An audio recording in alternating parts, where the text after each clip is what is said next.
नमस्कार, आप देख रहे हैं न्यूज 111 और मैं हूं आपके साथ निर्भय किशोर। बिहार में कोरोना का कहर जारी है, लेकिन इस बीच अब नेता प्रतिपक्ष तेजस्वी यादव आक्रामक रूप अपना चुके हैं। उन्होंने ट्वीट किया और ट्वीट के साथ साथ उन्होंने सरकार को चेतावनी दी है। जिस तरीके से बिहार में कोरोना का कहर जो है वो बढ़ता जा रहा है, मामले जो हैं वो 900 के पार हैं, लेकिन इस बीच सरकार के जो रवैये हैं वो रवैये बिल्कुल पहले की ही तरह है। लगभग 2 महीने के आसपास से ज़्यादा कह सकते हैं जिस तरीके से स्थिति बदली है कोरोना के बाद। उसके बाद 50 दिन तो कम से कम है ही कि 50 दिन से देश बंद पड़ा है, लेकिन इन सबके बीच में आखिर सरकार क्या कुछ कर रही है और इसको लेकर के अब नेता प्रतिपक्ष ने सवाल किया है। काफ़ी लंबे वक्त से वो बिहार से बाहर थे, लेकिन अब बिहार में आ गए हैं। ट्विटर पे बहुत पहले से एक्टिव हैं। इस बीच उन्होंने आज एक ट्वीट किया और इस ट्वीट में उन्होंने सरकार को अब चेतावनी दी है। हालांकि ट्वीट की बात करें तो वो ट्वीट लगातार कर रहे हैं और सरकार के जहां भी कमियों को देख रहे हैं वहां लोगों के बीच में लेकर के आते हैं। और एक बार फिर से आज उन्होंने ट्वीट किया है और आज उन्होंने कई सारे ट्वीट किए हैं, लेकिन जिस तरीके से उन्होंने कुछ देर पहले एक ट्वीट किया है इसमें उन्होंने सरकार को चेतावनी दी है। उन्होंने कहा है कि हम फिर बिहार सरकार को आगाह कर रहे हैं कि इस हेल्थ इमरजेंसी में अगर सरकार का ऐसा ही ढुलमुल रवैया रहा तो आगे इसके और भी विध्वंसक परिणाम होंगे।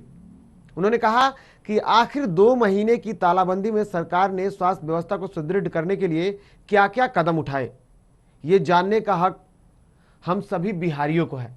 ये जानने का हक सभी को है, हम सभी बिहारियों को है।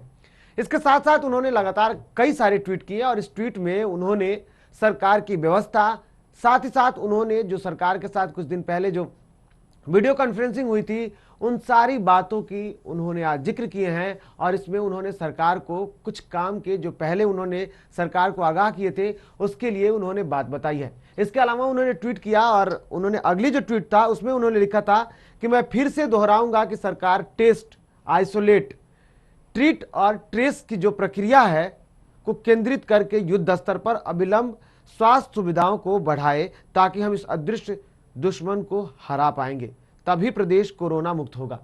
यानी कि जिस तरीके से कोरोना का बीच में कहर बढ़ता जा रहा है और इस कोरोना के कहर के बीच में जो प्रक्रिया है इस लड़ाई को लेकर के वो है टेस्ट, आइसोलेट, ट्रीट और ट्रेस। यानी कि जब इस बीमारी को ट्रेस नहीं किया जाएगा तो ये बीमारी और भी अपना प्रकोप फैलाती रहेगी और इसका कारण इसलिए उन्होंने ट्वीट किया और इसकी जानकारी दी। हालांकि उससे कुछ देर पहले जो पहला ट्वीट किया इसमें उन्होंने लिखा कि बिहार सरकार को अस्पतालों की क्षमता बढ़ाने के साथ साथ पीपीई किट्स, N95 मास्क इत्यादि महत्वपूर्ण उपकरणों की निरंतर उपलब्धता सुनिश्चित करना है। सरकार इस विषय पर भी उदासीन है। नए आईसीयू बेड, वेंटिलेटर की स्थिति यथावत बनी हुई है। कोई नया आईसीयू बेड व वेंटिलेटर अस्पतालों को नहीं मिला है। तो सवाल उठता है कि आखिर कैसे बिहार जो है इस कोरोना रूपी महामारी से खुद को बचाएगा, क्योंकि जिस तरीके से अब प्रवासियों का आना शुरू हुआ है, कोरोना का बढ़ना भी शुरू हो चुका है। इस बीच अब नेता प्रतिपक्ष के ये जो रूप हैं ये रौद्र रूप हैं और वो गुस्सा हैं और सरकार से गुस्सा हैं, क्योंकि वो जिस तरीके से लगातार मामले को लेकर के दिखाते आए हैं। ट्विटर पे वो हर उस दृश्य को दिखाया है, उन्होंने स्थितियों को दिखाया है, सरकार के जो कार्यकलाप है सबको बताते आए हैं और इसको लेकर के उन्होंने इस बार फिर से सरकार को अब आगाह कर दिया है, क्योंकि वो बिहार में है और बिहार की स्थितियों को वो बखूबी देख रहे हैं। इस बीच उन्होंने सरकार को आगाह किया है और उन्होंने आज जिस तरीके से लगातार कई सारे ट्वीट किए, उन्होंने सरकार की व्यवस्था की भी जानकारी दी, इसके अलावा स्वास्थ्य व्यवस्था जो है उसकी भी जानकारी दी। इस दौरान उन्होंने लिखा कि हमने मुख्यमंत्री के साथ वीडियो कॉन्फ्रेंसिंग में भी आग्रह किया था कि कम से कम हर एक कमिश्नरी में कोरोना समर्पित अस्पताल बनाया जाए। हर एक जिला नहीं तो कम से कम प्रमंडल में तो जांच की व्यवस्था होनी चाहिए। सरकार उल्टा भागलपुर में विलंब से शुरू हुई जांच केंद्र को ही बंद कर रही है। आपको भी पता है कि बिहार में कुल 4 से 5 जगह ही टेस्ट प्रक्रिया जो है वो चल रही है, जिसमें राजधानी पटना में 3 जगह, इसके अलावा मुजफ्फरपुर, दरभंगा, ये सारे जगह हैं जहां कोरोना टेस्ट हो रहा है। इसके अलावा स्थिति जो है वो सबके सामान्य भागलपुर में भी खुला, लेकिन अब उसे बंद होने की बात बताई जा रही है। और इसको खुद आपने सुना कि ट्वीट में आप जो देख रहे हैं जिस तरीके से इस ट्वीट में खुद नेता प्रतिपक्ष तेजस्वी यादव ने कहा है कि इसको बंद होने की बात हो रही है। हालांकि इसके साथ साथ उन्होंने एक और ट्वीट किया, उसमें लिखा कोरोना नियंत्रण की न्यू टेस्टिंग है। बिहार सरकार को टेस्टिंग किट का खरीद और भंडारण ज़्यादा से ज़्यादा करना चाहिए। प्रयास किए जाए कि हर एक जिले में जांच की व्यवस्था हो। लैब विशेषज्ञ, डॉक्टर और तकनीकी की तैनाती जिला स्तर पर हो, जांच की क्षमता प्रतिदिन 5000 बढ़ाया जाए। हालांकि जिस तरीके से बिहार में जो मामले बढ़े हैं और बिहार में मामलों के साथ साथ स्थिति जो आई है और स्थिति जो उभर के आए हैं, अब तक बिहार में जांच की जो स्थिति है वह आप खुद जानते हैं लगभग 30,000 प्लस है।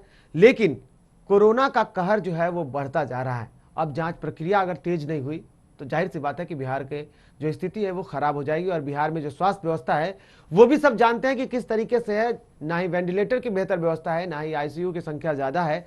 अगर कोरोना ने अपना रौद्र रूप दिखाया तो क्या होगा। अगर कोरोना का हाल जो कि बिहार में अब बढ़ना शुरू हुआ है, बाकी समयों की अपेक्षा देखें तो बिहार में पिछले दिनों एक दिन में 130 मामले, और आज जिस तरीके से पहला अपडेट आया उसमें 29 नए मामले सामने आए। और नए मामले के साथ साथ बिहार में 908 मामले जो हैं वह कोरोना के हैं। हालांकि सुरक्षित जो लोग होकर कोरोना की जंग से उभर के जा रहे हैं उन लोगों की संख्या भी है, लेकिन जिस तरीके से मामले बढ़ रहे हैं सवाल उठता है कि आखिर सरकार क्या कर रही है। और जाहिर सी बात है कि इसको जानने का अधिकार सिर्फ नेता प्रतिपक्ष को ही नहीं बल्कि पूरे बिहार को है। सरकार को इस बात की जानकारी देनी चाहिए कि आखिर 2 महीने की इस बंदी में सरकार ने स्वास्थ्य व्यवस्था को लेकर के क्या किया। 2 महीने की इस बंदी में सरकार ने कोरोना से लड़ने के लिए क्या क्या प्लान किए हैं, या सिर्फ वीडियो कॉन्फ्रेंसिंग हो रहा है। लेकिन इन सब के बीच कोरोना का कहर जारी है और प्रवासियों का आना भी। कोरोना के मामले बढ़ते जा रहे हैं।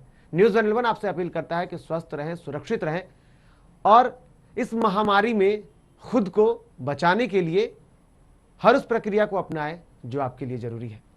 अगर आप हमें फेसबुक पे देख रहे हैं तो हमारे पेज को लाइक करें। साथ ही साथ आपने हमें यूट्यूब पर ढेर सारा प्यार दिया, आप हमें 1 लाख वाले लिस्ट में शामिल कर चुके हैं। इसके लिए आप सभी को बहुत बहुत धन्यवाद। और झारखंड की तमाम खबरों के लिए हमारे YouTube चैनल को सब्सक्राइब करें और बेल आइकन दबाना ना भूलें।